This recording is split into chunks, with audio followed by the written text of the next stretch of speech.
Things are starting to go back together now.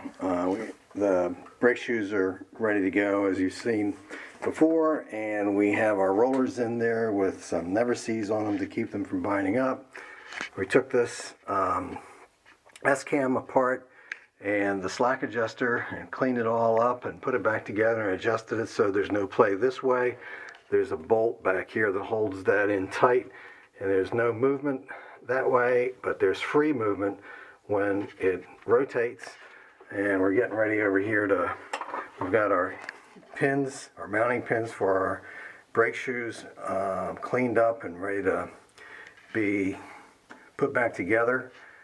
Put a new shock absorber on and new bolts for the hanger at the top, and all new parts around the shock absorber, new rubbers and bolts and washers and whatnot. And so things are starting to go back together now. So I'm ready to put the brake shoes back on. I want to show you how I do this. I actually put the spring on first, and then I slide them on, because there's a tool that you need to hook that spring on the shoes, and I don't have the tool. And or some of them have a hole up here that you can pull the spring through, and we don't have a hole. So I do it by putting the spring on first, and I put the shoes on the pins and get them on there, and then we just sort of slide them on. So I'll show you how that works, or at least I'll try to show you how that works. So you just kind of pull down.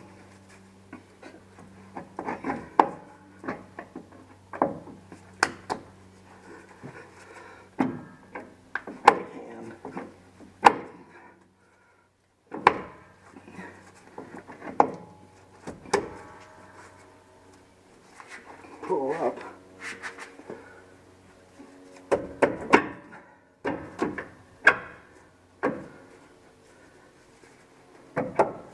And there you go. And you slide them in like that.